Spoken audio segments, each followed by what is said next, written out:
Malam itu hujan deras mengguyur Jakarta, membuat jalanan licin dan suasana semakin mencekam. Saya, Rina, sedang duduk di kamar kecil saya di apartemen sederhana di kawasan Tanah Abang, mencoba melupakan hari yang melelahkan sebagai guru sekolah menengah. Tiba-tiba, pintu kamar terbuka tanpa ketukan, dan sosok Maya, tetangga sebelah yang selalu ramah tapi misterius, berdiri di ambang pintu dengan wajah pucat dan basah oleh air hujan. "Rina, aku harus bicara sekarang juga," katanya dengan suara gemetar, matanya penuh keputusasaan yang belum pernah saya lihat sebelumnya. Saya terkejut, tapi sebelum bisa protes, dia sudah masuk dan menutup pintu di belakangnya. Aku mencintai perempuan. Dan itu kamu." Kata-kata itu seperti petir menyambar di tengah hujan deras. Saya membeku, tangan saya yang memegang buku pelajaran jatuh ke lantai. Maya, wanita berusia 28 tahun yang sudah menikah dengan seorang pengusaha sukses, berdiri di depan saya dengan rahasia yang bisa menghancurkan segalanya. Dia adalah ibu dari seorang anak laki-laki berusia 5 tahun, dan keluarganya dikenal sebagai keluarga konservatif di lingkungan kami. Bagaimana bisa? Saya sendiri, seorang janda berusia 30 tahun yang kehilangan suami karena kecelakaan 2 tahun lalu, belum pernah memikirkan hal seperti ini. Tapi sekarang, pengakuan Maya membuat dunia saya berputar. "Maya, apa yang kamu bicarakan? Kamu punya suami, anak. Ini gila." Saya berusaha menenangkan diri, tapi hati saya berdegup kencang. Maya duduk di tepi tempat tidur saya, tangannya menutupi wajah. "Aku tahu ini salah. Tapi aku tidak bisa bohong lagi. Setiap hari melihatmu, senyummu saat mengajar anak-anak di sekolah, kebaikanmu saat membantu tetangga. Itu membuatku sadar. Aku sudah mencoba menekan perasaan ini bertahun-tahun. Keluargaku, masyarakat di sini, agama, semuanya bilang ini dosa besar." Air matanya mengalir deras, mencampur dengan air hujan yang masih menetes dari rambutnya. Saya ingat bagaimana kami bertemu pertama kali, 6 bulan lalu, saat saya pindah ke apartemen ini. Maya sering datang membawa makanan, mengobrol tentang kehidupan sehari-hari. Saya pikir itu hanya persahabatan biasa, tapi sekarang semuanya terasa berbeda. Apakah saya pernah merasakan sesuatu? Saya menyangkal dalam hati, tapi ada getaran aneh yang muncul. Malam itu berlalu dengan percakapan panjang yang penuh emosi. Maya menceritakan masa lalunya, dibesarkan di keluarga tradisional di Yogyakarta, di mana pernikahan diatur sejak kecil. Suaminya, Andi, adalah pilihan orang tuanya, seorang pria baik tapi dingin. "Aku menikah karena tekanan, Rina. Tapi hatiku selalu merasa kosong. Saat kuliah, aku pernah dekat dengan seorang teman perempuan, tapi aku takut dan memutuskan hubungan itu." Saya mendengarkan campur aduk antara simpati dan ketakutan. Di Indonesia, di mana norma sosial dan agama begitu kuat, mencintai sesama jenis bisa berarti pengucilan, bahkan bahaya. Saya ingat kasus-kasus di berita tentang diskriminasi terhadap komunitas LGBT, bagaimana mereka diusir dari keluarga atau diintimidasi. Apakah saya siap terlibat? Keesokan harinya, saya menghindari Maya. Saya pergi ke sekolah lebih pagi, menghabiskan waktu ekstra di kelas untuk mengajar murid-murid tentang sejarah Indonesia. Tapi pikiran saya tidak bisa lepas dari pengakuan malam tadi. Saat istirahat, saya duduk sendirian di ruang guru, memandang keluar jendela ke arah lalu lintas yang padat.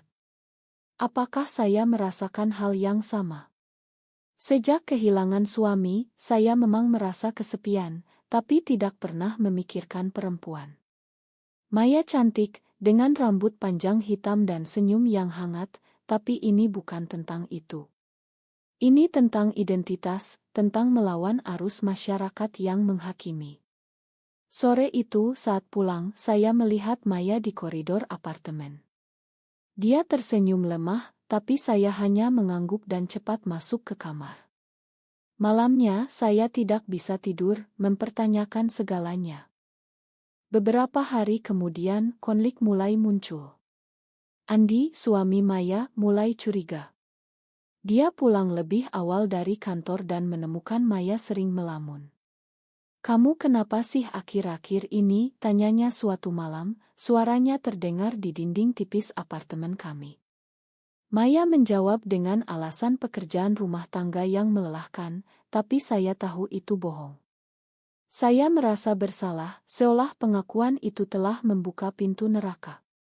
Di sekolah, saya mulai mendengar gosip dari rekan guru tentang perilaku aneh di masyarakat modern.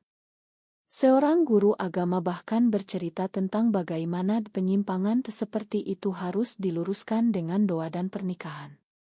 Hati saya sakit, tapi saya diam. Akhirnya, saya memutuskan untuk bicara lagi dengan Maya. Saya mengundangnya ke kamar saya saat Andi sedang dinas luar kota. "Maya, kita harus hentikan ini sebelum terlambat. Kamu punya keluarga." Tapi Maya menggelengkan kepala. "Aku sudah capek berpura-pura, Rina. Setiap hari aku merasa seperti hidup dalam penjara. Apakah kamu tidak merasakan apa-apa terhadapku?" Matanya menatap saya dalam, dan untuk pertama kalinya, saya merasakan getaran itu lagi, campuran antara takut dan tarikan aneh. Saya mundur, tapi hati saya berkata lain. Malam itu kami berpelukan untuk pertama kalinya, bukan sebagai kekasih, tapi sebagai dua orang yang saling mencari dukungan di tengah badai. Konflik semakin dalam. Orang tua Maya, yang tinggal di Yogyakarta, datang berkunjung tiba-tiba. Mereka adalah keluarga Muhammadiyah yang taat, dan mereka mulai mempertanyakan mengapa Maya terlihat murung. "Kamu harus lebih banyak beribadah, nak. Jangan biarkan setan menggoda," kata ibunya.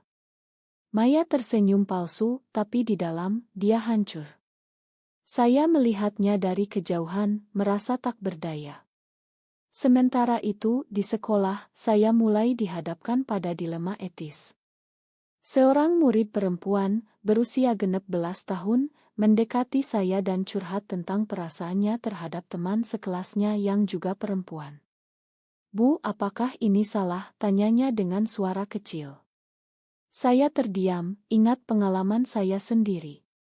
Apakah saya harus bilang itu salah, sesuai norma masyarakat, atau mendukungnya? Malam-malam berikutnya, Maya dan saya bertemu diam-diam di taman belakang apartemen. Kami berbicara tentang mimpi dan ketakutan. "Aku ingin bebas, Rina.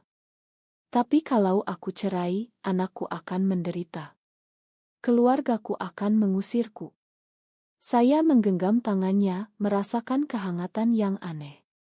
"Kita bisa berteman saja," kata saya, "tapi kami tahu itu bohong." Perasaan itu tumbuh seperti api yang sulit dipadamkan. Tapi masyarakat mulai curiga. Tetangga mulai bergosip tentang kami yang sering bersama. "Mereka terlalu dekat," kata seorang ibu rumah tangga. Tekanan mulai terasa. Puncak di ile ini adalah ketika Andi menemukan pesan di ponsel Maya. Bukan pesan dari saya, tapi dari teman lama Maya yang tahu rahasianya. "Kamu harus jujur pada dirimu sendiri," bunyi pesan itu. Andi marah besar, mempertanyakan Maya sepanjang malam. Saya mendengar pertengkaran mereka, hati saya hancur. Maya datang ke kamar saya pagi harinya, dengan mata bengkak. Dia curiga ada orang lain. "Aku takut, Rina." Kami memutuskan untuk menjauh sementara, tapi itu hanya membuat rasa sakit semakin dalam. Hari-hari berikutnya terasa seperti neraka bagi Maya. Andi semakin posesi, memeriksa ponselnya setiap malam dan melarangnya keluar sendirian. "Kamu pasti ada apa-apa," katanya dengan nada curiga. Maya berusaha bertahan demi anaknya, tapi setiap malam dia menangis sendirian, memikirkan saya. Saya sendiri, di sekolah, mulai kehilangan fokus. Murid-murid memperhatikan bahwa Bu Rina sering melamun. "Bu, kenapa sedih?" tanya seorang murid. Saya tersenyum paksa, tapi dalam hati, saya bergulat dengan identitas saya. Apakah saya juga mencintai perempuan? Kenangan tentang suami saya muncul, tapi sekarang terasa jauh. Maya telah membuka pintu yang selama ini terkunci. Suatu sore, saya memutuskan untuk mencari tahu lebih dalam tentang komunitas LGBT di Indonesia. Diam-diam, saya membaca artikel online tentang perjuangan mereka di tengah undang-undang yang ambigu dan masyarakat yang konservatif. Ada cerita tentang wanita yang diusir keluarga karena coming out, atau bahkan menghadapi kekerasan. Itu membuat saya takut, tapi juga marah. Mengapa cinta harus dihakimi? Di malam hari, saya bertemu Maya di kai kecil di pinggir jalan, jauh dari apartemen. "Aku tidak bisa terus begini," katanya. "Aku ingin cerai, tapi bagaimana dengan anakku?" Saya memegang tangannya di bawah meja, merasakan getar yang semakin kuat. "Kita bisa cari jalan bersama," jawab saya, meski tidak yakin. Konflik keluarga Maya semakin parah. Orang tuanya menelepon setiap hari, menanyakan mengapa Maya jarang ke masjid. "Kamu harus ingat ajaran agama, Nak. Jangan ikut arus modern yang menyimpang," kata ayahnya. Maya merasa terpojok antara cinta dan kewajiban. Sementara itu, di apartemen, tetangga mulai menjauh dari kami. Seorang wanita tua yang biasa ramah sekarang memandang sinis. "Hati-hati dengan pergaulan," katanya suatu hari. Saya merasa seperti diintai, tapi perasaan terhadap Maya semakin dalam. Kami mulai bertemu lebih sering, berbagi cerita tentang masa kecil. Maya bercerita tentang bagaimana dia selalu merasa berbeda sejak remaja, tapi ditekan oleh keluarga. Puncak ketegangan muncul ketika Andi menemukan bukti. Dia melihat Maya dan saya berjalan bersama di taman. Malam itu pertengkaran besar terjadi. "Siapa perempuan itu? Kenapa kamu selalu dengannya?" bentak Andi. Maya menangis, tapi tidak bisa bohong lagi. "Aku mencintainya, Mas. Aku minta maaf." Andi terkejut, wajahnya memerah. "Kamu gila. Ini dosa. Kamu akan hancurkan keluarga kita." Dia pergi meninggalkan rumah, meninggalkan Maya sendirian dengan anaknya yang sedang tidur. Maya datang ke kamar saya, tubuhnya gemetar. "Semuanya hancur, Rina. Apa yang harus aku lakukan?" Saya memeluknya, untuk pertama kalinya merasakan kedekatan yang sebenarnya. "Kita hadapi bersama," kata saya. Tapi pagi harinya, Andi kembali dengan orang tuanya. Mereka datang ke apartemen Maya, menuntut penjelasan. "Ini tidak bisa diterima. Kamu harus berobat atau kami ambil anakmu," ancam ayah Andi. Maya berdiri tegar, tapi air matanya mengalir. Saya mendengar dari kamar sebelah, hati saya sakit. Apakah ini harga yang harus dibayar? Maya memilih untuk jujur, tapi itu berarti kehilangan segalanya. Beberapa hari kemudian, Maya pindah sementara ke rumah orang tuanya di Yogyakarta, membawa anaknya. Andi mengajukan cerai, dan gosip menyebar di apartemen. Saya merasa kesepian, tapi juga marah pada masyarakat yang menghakimi. Di sekolah, saya mulai berbicara dengan murid yang curhat tadi. "Tidak ada yang salah dengan perasaanmu, asal kamu bahagia dan tidak menyakiti orang lain," kata saya pelan. Itu adalah langkah pertama saya menerima diri sendiri. Tapi surat dari Maya datang, "Aku rindu kamu." Tapi keluargaku memaksaku menikah lagi. Konflik internal saya semakin dalam. Apakah saya harus mengejar Maya, atau mundur demi kebaikannya? Saya pergi ke Yogyakarta untuk menemuinya diam-diam. Di sana, di tepi Sungai Code, kami bertemu. Aku tidak bisa tanpa kamu, kata Maya. Kami berpelukan, tapi tahu bahaya mengintai. Orang tua Maya curiga dan mereka mulai mengawasi. Suatu malam, ayah Maya menemukan kami. Apa ini? Kamu membawa penyimpangan ke rumah kami, bentaknya. Maya diusir, anaknya ditahan oleh keluarga. Maya datang ke Jakarta, tinggal sementara di kamar saya. Kami hidup dalam ketakutan, tapi cinta kami tumbuh. Tapi masyarakat tidak diam, gosip di sekolah mulai beredar, dan kepala sekolah memanggil saya. Ada rumor tentangmu, Bu Rina. Hati-hati, ini bisa mempengaruhi karirmu. Saya diam, tapi dalam hati, saya siap bertarung. Hidup bersama Maya di apartemen kecil terasa seperti mimpi yang rapuh.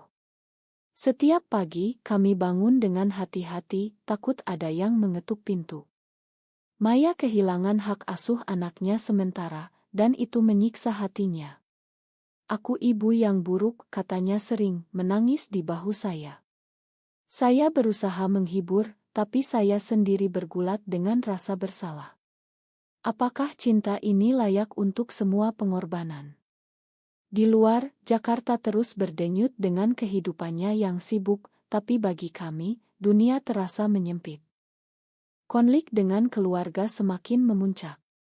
Orang tua saya, yang tinggal di Bandung, mendengar rumor dari saudara. Mereka menelepon, suara ibu gemetar. Rina, apa benar kamu dengan perempuan? Ini haram, nak. Pikirkan akhiratmu. Saya menangis setelah telepon itu, merasa seperti pengkhianat. Tapi Maya ada di sisi saya, menguatkan. Kita punya satu sama lain, katanya. Kami mulai mencari dukungan dari komunitas online, bergabung dengan grup rahasia untuk wanita lesbian di Indonesia. Di sana kami mendengar cerita serupa, perjuangan melawan diskriminasi, tekanan dari ulama, dan hukum yang tidak melindungi. Suatu hari, Andi datang ke apartemen dengan pengacara. Aku ingin cerai resmi dan aku akan ambil anak kita. Kamu tidak layak jadi ibu, katanya dengan nada dingin. Maya hancur, tapi dia berdiri tegar. Aku mencintai anakku, tapi aku juga mencintai diriku sendiri. Pertengkaran itu berakhir dengan ancaman, dan Andi pergi. Malam itu, Maya memutuskan untuk melawan di pengadilan. Aku akan buktikan bahwa aku ibu yang baik, meski mencintai perempuan. Saya mendukung, tapi tahu ini akan sulit di Indonesia, di mana norma heteroseksual begitu dominan. Di sekolah, tekanan semakin besar. Rekan guru mulai menjauh, dan orang tua murid mengeluh. Bu Rina mengajarkan hal aneh kepada anak kami, kata salah satu. Kepala sekolah memperingatkan saya. Kalau ini benar, kamu bisa dipecat. Saya memilih diam, tapi dalam hati, saya marah pada sistem yang membungkam. Malam-malam kami habiskan merencanakan masa depan, mungkin pindah ke Bali, di mana masyarakat lebih terbuka. Tapi mimpi itu rapuh. Puncak emosi muncul ketika anak Maya, kecil bernama Riko, menelepon diam-diam, "Mama, kenapa tidak pulang?" tanyanya polos. Maya menangis sepanjang malam. Aku harus ambil dia kembali, katanya. Kami pergi ke Yogyakarta lagi, bertemu dengan keluarga Maya. Di sana pertemuan keluarga berubah menjadi konfrontasi. Ayah Maya berteriak, "Kamu telah membawa malu pada kami. Pergi dan jangan kembali." Ibu Maya diam, tapi air matanya mengalir. Maya memohon untuk melihat Riko, tapi ditolak. Kembali ke Jakarta, Maya jatuh sakit karena stres. Saya merawatnya, merasakan cinta yang semakin dalam. Tapi kemudian, pengkhianatan muncul. Seorang teman lama Maya, yang tahu rahasia kami, membocorkan ke media sosial. Foto kami beredar, dengan caption penyimpangan di Jakarta. Komentar kebencian membanjiri, "Dosa besar, usir mereka." Kami merasa terancam, bahkan ada ancaman isik dari kelompok radikal. Saya memutuskan untuk berjuang. Saya menulis surat terbuka di blog anonim, menceritakan perjuangan kami. Itu mendapat dukungan dari beberapa aktivis, tapi juga hujatan. Maya bangkit, bergabung dengan demonstrasi kecil untuk hak LGBTQ. Kita tidak bisa diam lagi, katanya. Tapi harga yang dibayar mahal, saya dipecat dari sekolah. Setelah pemecatan, saya mencari pekerjaan baru, tapi rumor menyebar. Maya bekerja paruh waktu sebagai desainer relance, tapi klien menjauh. Kami hidup hemat, tapi cinta kami menjadi penopang. Malam-malam kami habiskan berbicara tentang masa depan. Apakah kita salah, Rina? Tanya Maya suatu malam. Tidak, tapi masyarakat yang salah, jawab saya. Kami mulai terhubung dengan komunitas, bertemu wanita lain yang punya cerita serupa. Itu memberi harapan. Konflik dengan Andi mencapai klimaks di pengadilan. Sidang cerai berlangsung tegang. Pengacara Andi menyerang Maya, dia tidak stabil secara emosional, terlibat dalam hubungan tidak wajar. Maya bersaksi dengan suara tegar, cinta saya tidak membuat saya ibu yang buruk. Hakim, seorang pria konservatif, tampak ragu. Di luar pengadilan, demonstran anti-LGBT berteriak. Kami merasa seperti diadili oleh seluruh negeri. Akhirnya, putusan keluar, cerai disetujui, tapi hak asuh diberikan ke Andi. Maya hancur, menangis di pelukan saya. Aku kehilangan anakku karena mencintai kamu. Rasa bersalah menyelimuti saya. Apakah ini benar? Tapi Maya bilang, ini bukan salahmu. Ini sistem yang rusak. Kami memutuskan untuk apel, tapi tahu peluang kecil. Di tengah kekecewaan, makanan dari tetangga lama datang, tanda dukungan diam-diam, itu memberi kekuatan. Saya mulai mengajar priat, mendidik anak-anak tentang toleransi. Maya bergabung dengan Ngo untuk hak perempuan. Kami tumbuh lebih kuat, tapi luka tetap ada. Suatu hari, Riko kabur dari rumah Andi dan datang ke kami. Aku rindu mama, katanya. Maya memeluknya, tapi kami tahu ini berbahaya. Andi datang mengambilnya, tapi kali ini, dia berbicara tenang. Aku lihat kamu bahagia sekarang. Mungkin aku salah. Itu adalah titik balik, meski kecil. Tapi masyarakat tidak berubah semudah itu. Ancaman terus datang, dan kami memutuskan pindah ke Bali. Di sana, di tengah pantai dan budaya yang lebih inklusi, kami mulai hidup baru. Tapi masa lalu menghantui. Di Bali, kami menyewa rumah kecil di Ubud, jauh dari hiruk-pikuk Jakarta.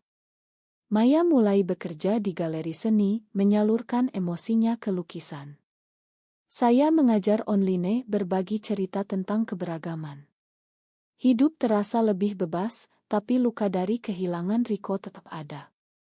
Maya sering menelepon anaknya, dan Andi mulai membiarkan kunjungan. Mungkin suatu hari dia bisa tinggal dengan kita, kata Maya penuh harap. Konflik terakhir muncul ketika keluarga Maya datang ke Bali. Mereka ingin menyelamatkan Maya. Kembalilah, nak. Kami makan kalau kamu tinggalkan jalan sesat ini, kata ibunya. Maya menolak, ini bukan sesat, Bu. Ini siapa aku. Pertengkaran berakhir dengan air mata, tapi ayah Maya diam-diam memberikan uang, tanda perubahan kecil. Kami menikmati momen-momen kecil, berjalan di pantai, berbicara tentang mimpi. Tapi masyarakat Bali pun punya tantangannya. Ada kelompok yang masih menghakimi. Kami bergabung dengan komunitas lokal, mendukung satu sama lain. Akhirnya, Maya mendapat hak kunjungan lebih sering untuk Riko. Itu adalah kemenangan kecil. Kami sadar perjuangan belum berakhir. Tapi cinta kami telah membuat kami lebih kuat. Apakah mencintai seseorang yang sama jenisnya benar-benar salah, atau justru masyarakat yang perlu berubah?